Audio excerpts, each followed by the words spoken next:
وہ شہید ہو گیا۔ یا رسول اللہ صلی اللہ علیہ وسلم، آپ نے کل اعلان فرمایا ہے کہ احد کے لیے جانا ہے، اور رات ہی کو میرا بیٹا مجھے خواب میں ملا ہے، اور میں نے دیکھا ہے وہ تو جنت کی نہروں کے قریب سیریں کر رہا ہے، اور مجھے کہہ رہے ابا جی جلدی آ جائیں، یہاں مل کے رہیں گے، مل کے وقت گزاریں گے۔ یا رسول اللہ صلی اللہ علیہ وسلم، میں بے چین ہو گیا ہوں اس کے پاس جانے کے لیے، دعا فرمائے اللہ مجھے بھی شہادت عطا فرما دے، اللہ مجھے بھی شہادت دے دے۔ صحابہ کہتے ہیں اس کی عجیب، اس کا دعا کرانے کا، ہم نے تو دیکھا تھا لوگ دعا کرانے آتے ہیں کوئی مصیبت کے لیے، کوئی پریشانی کے لیے، کوئی آزمائش کے لیے، کوئی بیماری کے لیے۔ یہ مصطفیٰ کریم کے صحابہ کا بارگاہ خداوندی پر اعتماد، توحید باری تعالیٰ پر نظر، کہ وہ کہتے ہیں ہم تو اللہ کے لیے جان دینے کی دعا کرانے آئے، دعا کریں اللہ ہمیں اپنے رستے میں شہادت کی موت دے۔ صحابہ کہتے ہیں نبی پاک نے دعا فرمائی، پھر ہم نے حضور کی دعا کو قبول ہوتے بھی دیکھا، ہم نے اپنی آنکھوں سے مصطفیٰ کی دعا کو قبول ہوتے دیکھا، ہم نے جناب خزیمہ کو احد کے میدان میں شہید ہوتے دیکھا، اور میرے رسول پاک صلی اللہ علیہ وسلم کے صحابہ ان کی طرف دیکھتے تو رشک کرتے، فخر کرتے، کہتے دیکھو یہ وہ غلام ہے جو حضور سے دعا لے کر کے دنیا سے گیا۔ آج جو لوگوں کا مرنے کو دل نہیں کرتا، آج بڑی بڑی بلڈنگیں بناتے ہیں، بڑی بڑی عمارتیں کھڑی کرتے ہیں، بڑی بڑی جائیدادیں بناتے ہیں، ہر بینک میں اکاؤنٹ کھلواتے ہیں، سرمایہ، پیسہ، دنیا داری بناتے ہیں، تعلقات بناتے ہیں، سیاسی سماجی رشتے، دنیا داری کے جھوٹ کے ناطے۔ توحید باری تعالیٰ پر جب اعتماد ہوتا ہے تو انسان جس رشتے کو مضبوط کرنا چاہتا ہے وہ یا خدا کا رشتہ ہوتا ہے یا محمد مصطفیٰ کا رشتہ ہوتا ہے، باقی تو پھر اس کی توجہ ہٹ جاتی ہے توجہ، پھر وہ یہ دیکھتا ہے کہ خدا رسول کے ساتھ رشتہ کس طرح مضبوط ہو سکتا ہے۔ میرے بھائی، توحید باری تعالیٰ اللہ کے راستے میں مرنے کا جذبہ دیتی ہے، راہ الہی میں نکلنے کا شوق پیدا کرتی ہے۔ اللہ تبارک و تعالیٰ کی توحید جب تو کامل طور پر مانتا ہے پھر تیرا آگے بڑھنے کو دل کرتا ہے۔ حضرت سیدنا انس بن مالک رضی اللہ تعالیٰ عنہ فرماتے ہیں، الترغیب والترہیب میں حدیث مبارکہ موجود ہے، فرماتے ہیں احد کے میدان میں یا اس کے علاوہ کوئی ایسا موقع تھا کہ ایک صحابی حضور کی بارگاہ میں آئے، عرض کرنے لگے یا رسول اللہ صلی اللہ علیہ وسلم، ایک تو میں غریب ہوں، دوسرا میری شکل صورت خوبصورت نہیں، تیسرا میرے وجود سے بدبو نکلتی ہے، کوئی میرے قریب نہیں بیٹھتا، اگر میں اللہ کے راستے میں جہاد کروں، اپنی راہ خدا میں جان دے دوں، تو بتائیے میرا رب مجھے کیا عطا کرے گا؟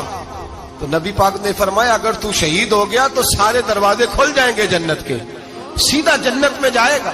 یقین کامل دیکھیے، احد کے میدان میں تلوار پکڑی، جہاد کیا، شہید ہو گئے، صحابہ کہتے ہیں نبی پاک اس کے سرانے آ کے کھڑے ہوئے، اور کیا خوبصورت جملے ارشاد فرمائے اللہ تبارک و تعالیٰ نے اس کی بدصورتی کو خوبصورتی میں بدل دیا ہے، اللہ نے اس کے وجود سے آنے والی بدبو کو خوشبو سے بدل دیا، اور نبی پاک علیہ السلام فرمانے لگے جنت کی حور دروازہ کھول کے اسے کہہ رہی ہے آ جا جلدی جلدی، اللہ نے تیرا نکاح میرے ساتھ فرما دیا ہے، جلدی آ جا، میں تیرے استقبال کو کھڑی۔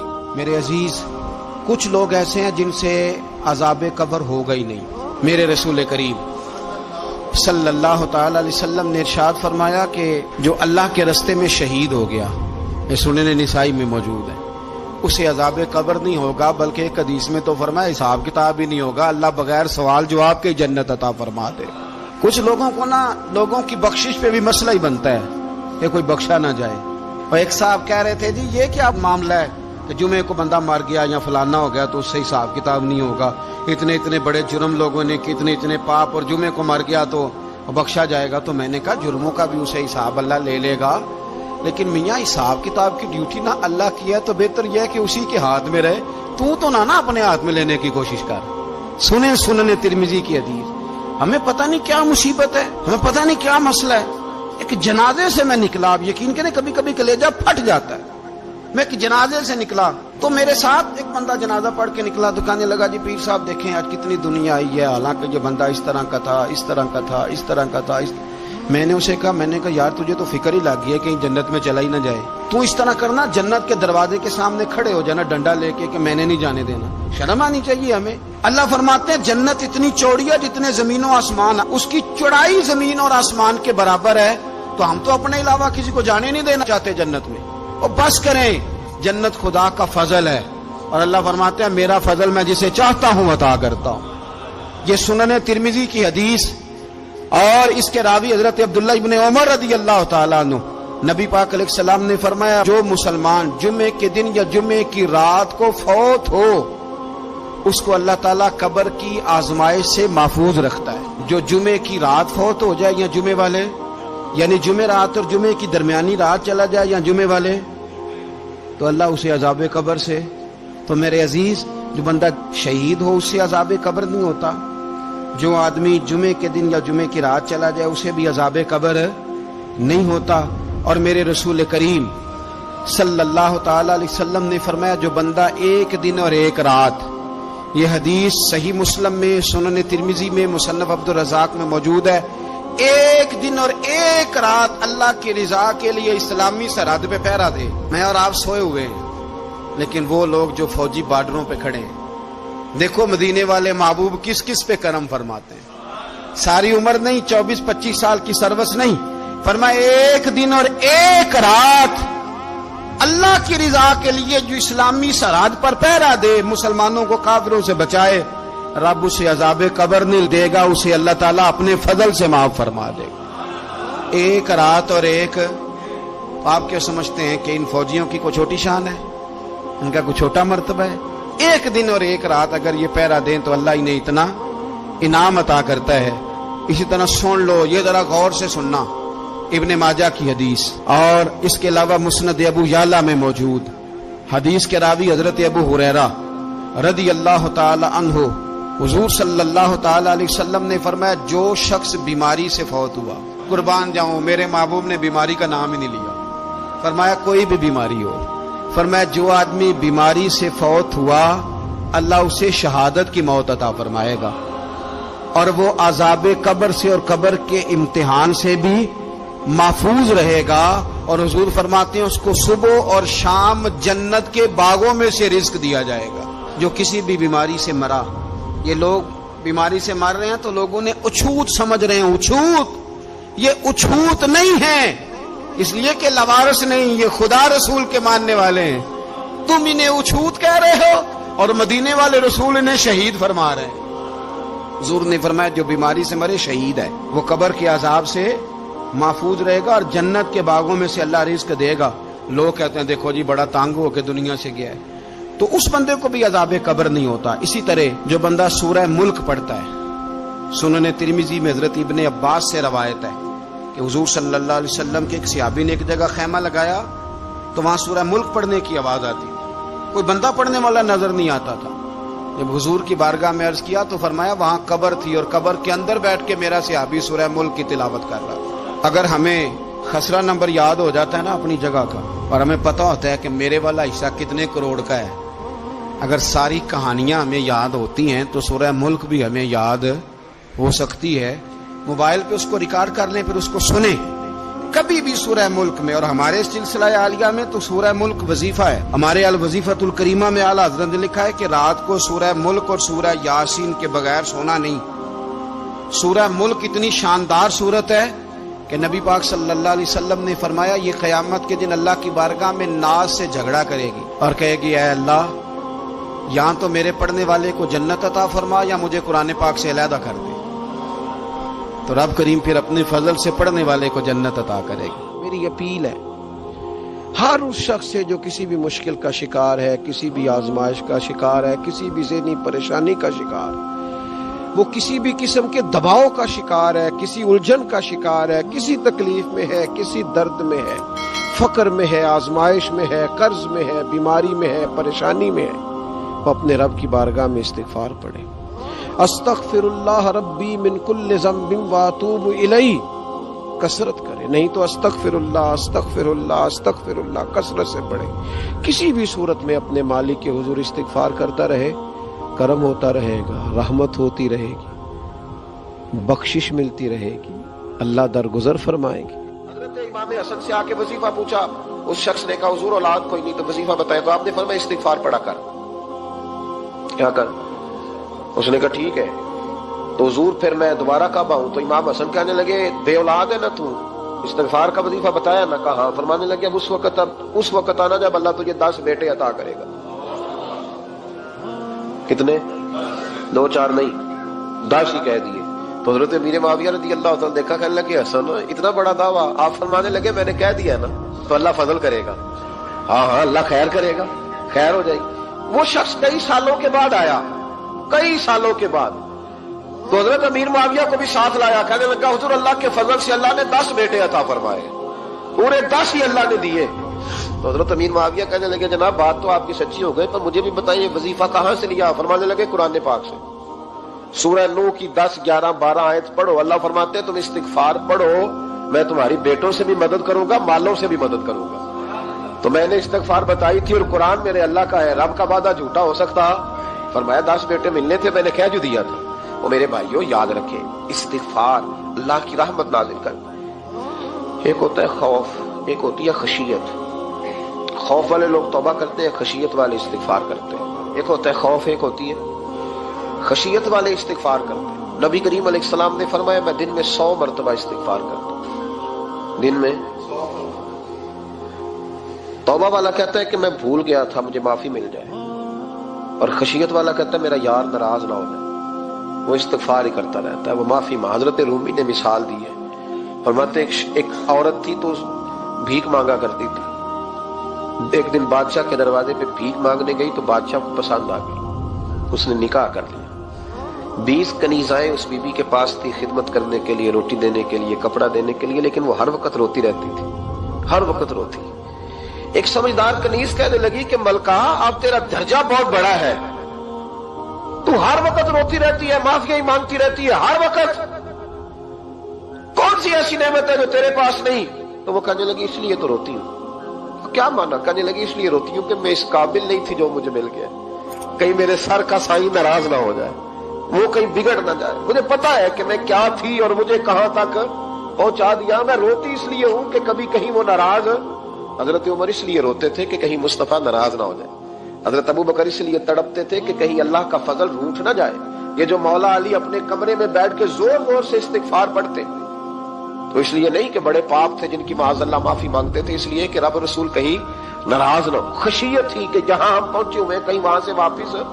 استغفار بندے کی اللہ سے صلح کرا دیتا ہے، بندے کی رب سے صلح ہو جاتی ہے جب استغفار۔ دیکھیں نا بڑی سادی سی بات ہے کہ 2 بھائی ناراض ہو تو بڑا کہتا ہے اس نے میری بے ادبی بڑی کی، تو چھوٹا اگر پاس آ جائے اور پیر پکڑ لے کہ چل یار معاف کر دے، تیرا بھائی نہیں۔ پتہ کیا ہوتا ہے؟ صرف معافی نہیں ملتی، ہاں صرف معافی نہیں، چھوٹے نے بے ادبی کر دی، بڑے کو تکلیف ہوئی، بات جب آگے بڑھی نا تو بڑے نے شکوہ کیا، جب لوگوں نے چھوٹے کو سمجھایا تو چھوٹا جب معافی مانگتا ہے، ادھر دیکھو میری طرف، جب چھوٹا معافی مانگتا ہے نا اٹھ کے جاتا ہے اور بڑے کے پیر پکڑتا ہے تو میرا معاف نہیں کرتا، بڑا رو بھی پڑتا ہے، بڑا رو بھی پڑتا ہے، اور وہ کہتا ہے کہ وہ میں اور تو اماں کے پاس اکٹھے بیٹھتے، ایک باپ کی موٹر سائیکل پہ اکٹھے بیٹھتے، تو تیرا اور میرا رشتہ یار تو نے یہ کیوں؟ وہ جو آنسو نکلتے ہیں نا وہ درد ہوتا ہے، وہ کیف ہوتا ہے، وہ سوز ہوتا ہے، وہ لذت ہوتی ہے، وہ پیار ہوتا ہے۔ رب کہتا ہے تو معافی مانگ، انہو کان غفارا، تو معافی مانگ، میں تجھے معاف بھی کروں گا، تیرے اوپر رحمت بھی فرماؤں گا، تیرے اوپر کرم نوازی بھی کروں گا، تجھے نواز دوں گا، تجھے عطا کروں گا۔ حضرت موسیٰ کلیم اللہ علیہ السلام کا زمانہ مبارکہ تھا، قحط پڑ گیا، بارش نہیں ہوتی۔ ہم لوگ نا اب تو خیر ہمارے پاکستان میں تو ٹیبل ٹاک ہوتی ہے، ٹاک شو ہوتے ہیں، ہمارے ہاں تو پتہ کیا جاتا ہے کہ بارش ہو کیوں نہیں رہی، اور اس پہ یہ ہوتا ہے کہ دھواں بڑا چڑھ گیا ہے، حالات بڑے خراب ہیں، فلاں ایسے ہو گیا قحط کا۔ ہم تو اسباب تلاش کرتے رہتے ہیں نا جی، پھوک بہت زیادہ ہے، فلاں چیز ایسے ہے، فلاں چیز ایسے، ہم تو یہ تلاش کرتے رہتے ہیں۔ وہ لوگ یوں نہیں کرتے تھے، وہ سیدھے جا کے مسلوں پہ بیٹھتے تھے، اس لیے کہ وہ کہتے تھے جب رب چاہتا ہے تو پھر کوئی چیز کسی چیز کو روک سکتی، وہ سیدھے مسلے پہ بیٹھتے۔ اعلیٰ حضرت فاضل بریلوی رحمۃ اللہ علیہ کے پاس ایک مولانا محمد حسین آئے، وہ فلکیات کے بڑے ماہر تھے، تو اعلیٰ حضرت نے فرمایا ذرا ستاروں کا حساب لگا کے دکھاؤ بارش کب ہوگی؟ کہنے لگا پورا مہینہ تو نہیں ہوگی۔ تو اعلیٰ حضرت رحمۃ اللہ علیہ فرمانے لگے کہو کہ میرا علم کہتا ہے مہینہ نہیں ہوگی، اللہ چاہے تو ابھی ہو سکتی ہے۔ کہنے لگا جی وہ تو ٹھیک ہے پر میرا علم، وہ جیسے روز لوگوں نے پیر نیٹ ٹو شہنشاہ صاحب نہیں کھولے ہوتے کہ بارش کب آئے گی، اور اس کی طرف نہ دیکھ، مسلح پہ بیٹھ، مہربانی کر مسلح پہ بیٹھ، اللہ کی بات ہے گنبد تیرا جہان کا سایہ نہیں ہے گنبد۔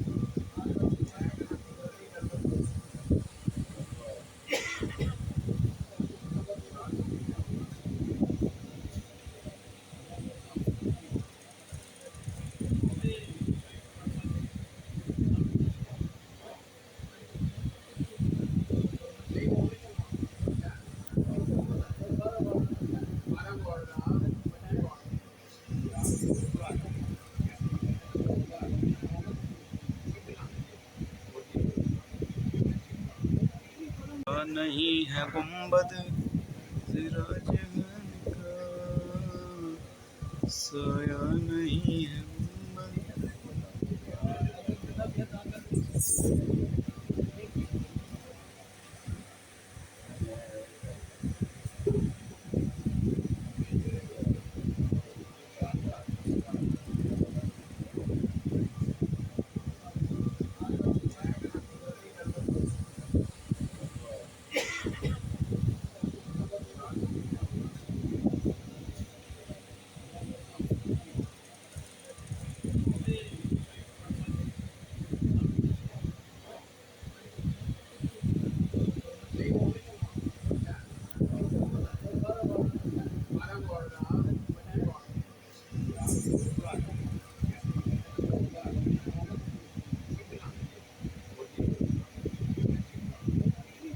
نہیں ہے گنبد تیرا جہان کا سایہ نہیں ہے گنبد۔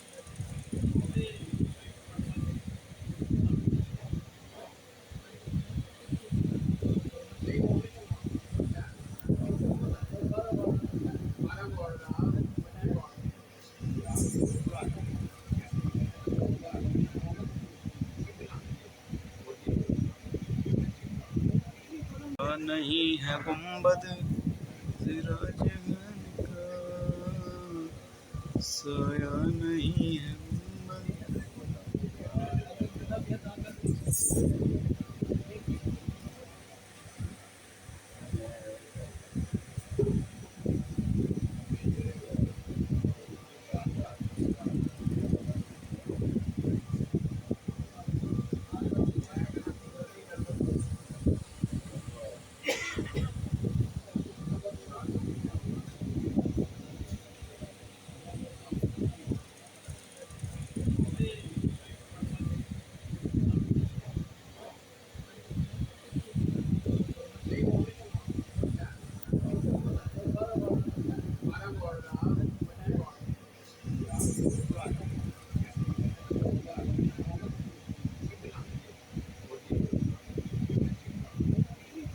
نہیں ہے گنبد تیرا جہان کا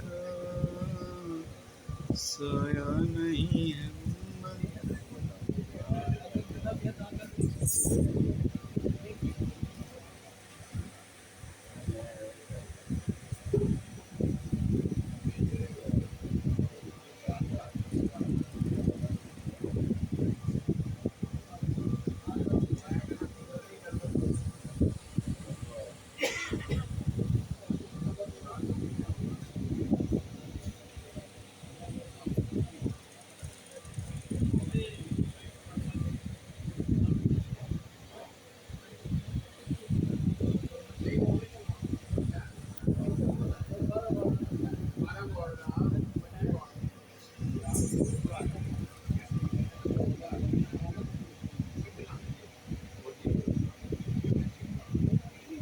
نہیں ہے گنبد ذرا جہان کا، سایہ نہیں ہے گنبد.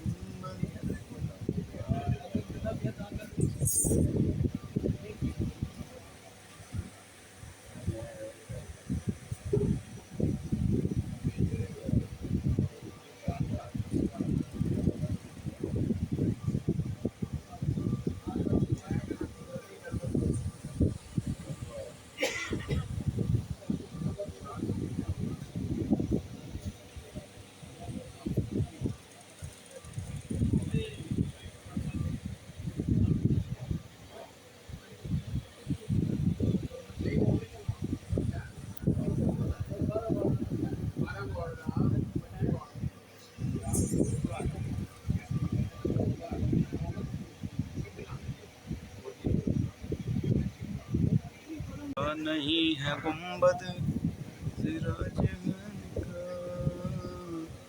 سایہ نہیں ہے گنبد.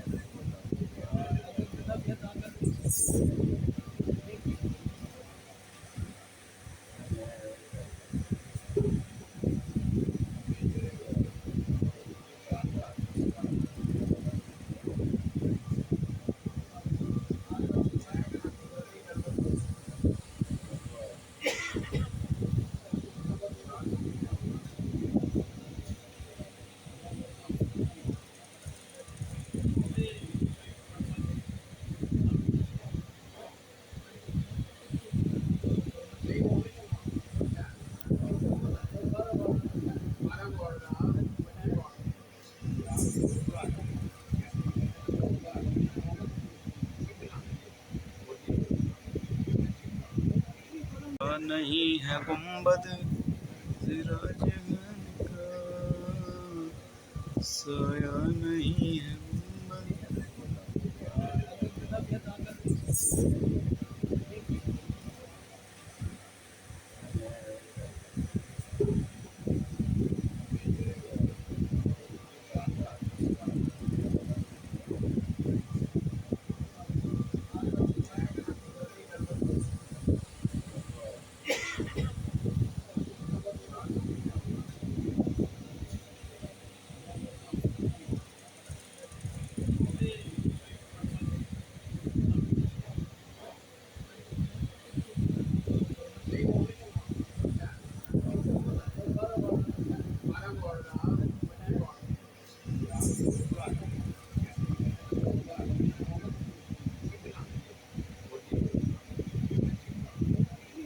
نہیں ہے گنبد ذرا جہان کا، سایہ نہیں ہے گنبد.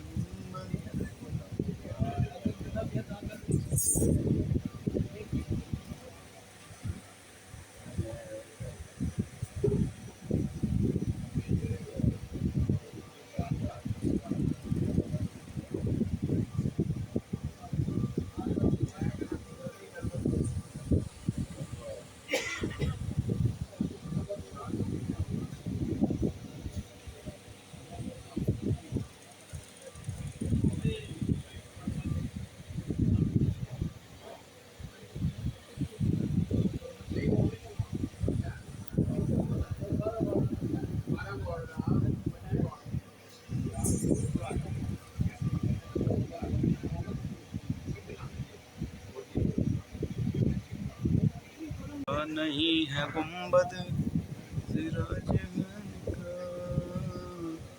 سایہ نہیں ہے گنبد.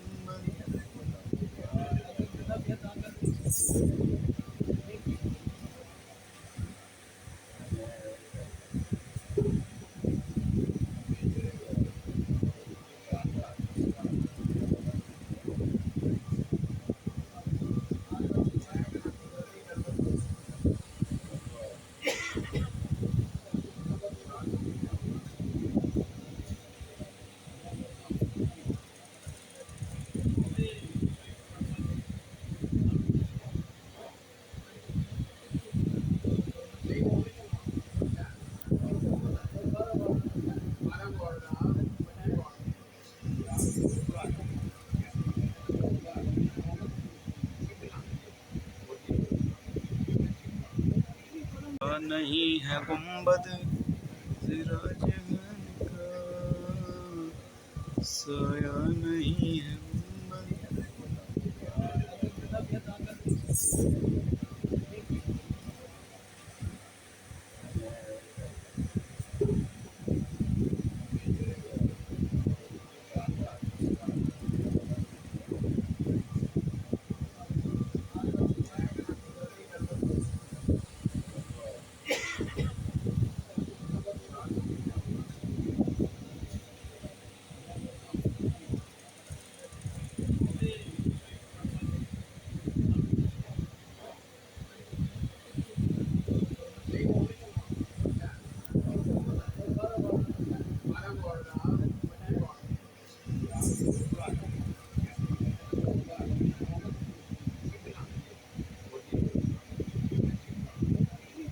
نہیں ہے گنبد ذرا جہان کا، سایہ نہیں ہے گنبد.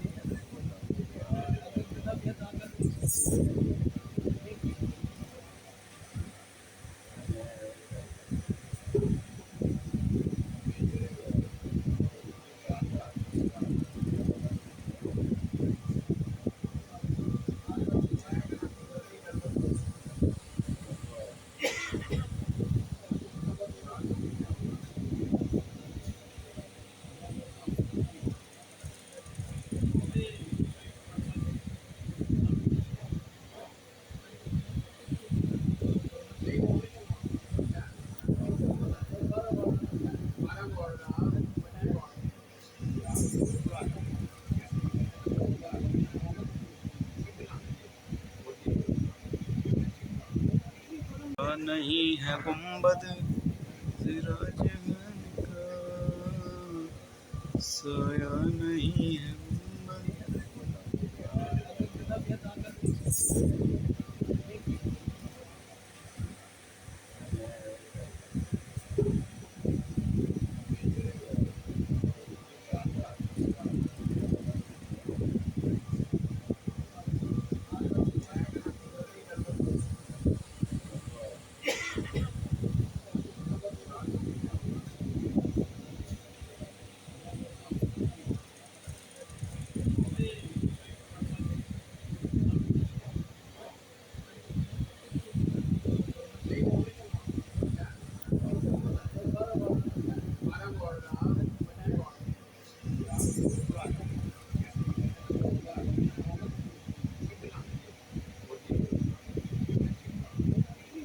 نہیں ہے گنبد ذرا جہان کا،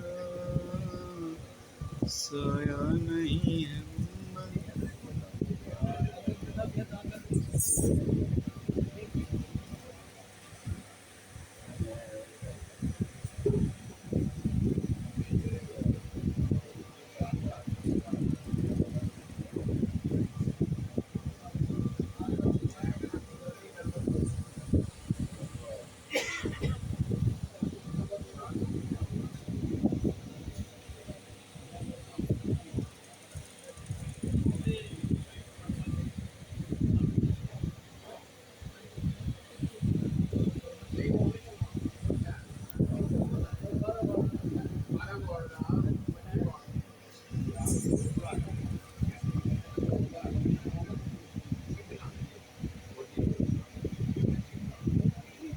نہیں ہے گنبد ذرا جہان کا، سایہ نہیں ہے گنبد.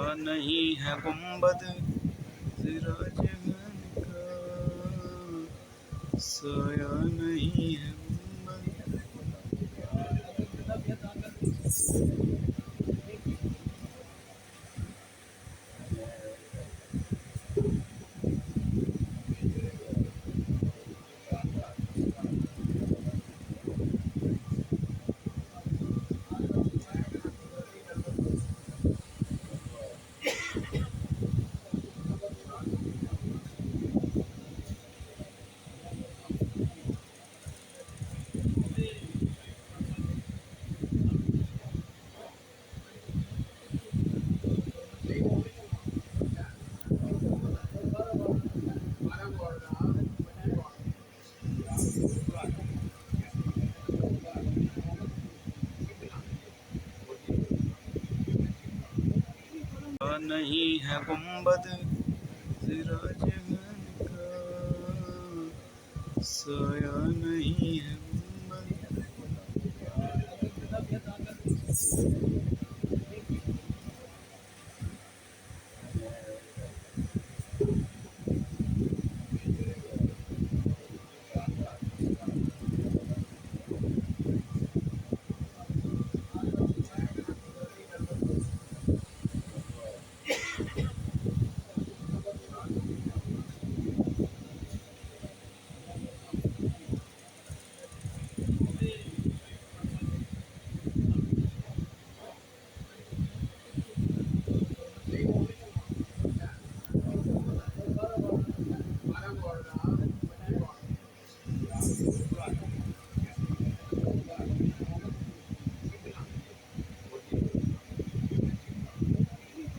نہیں ہے گنبد سراج گھن کا، سایہ نہیں ہے گنبد.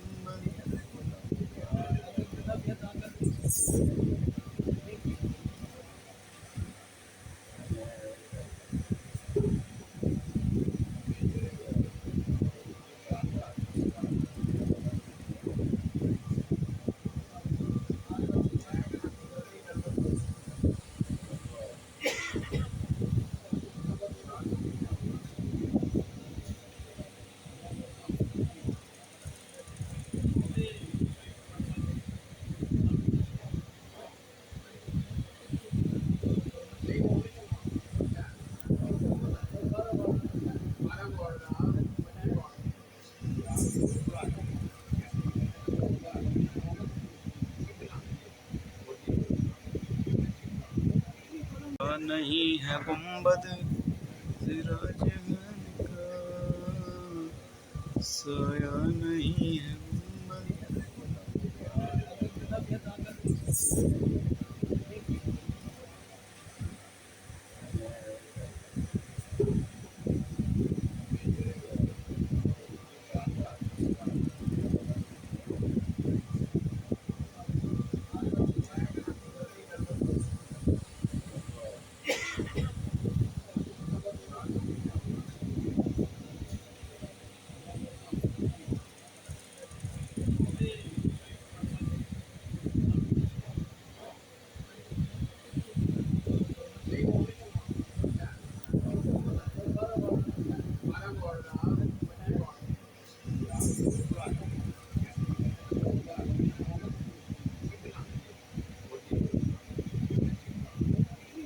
نہیں ہے گنبد سراج گھن کا، سایہ نہیں ہے گنبد.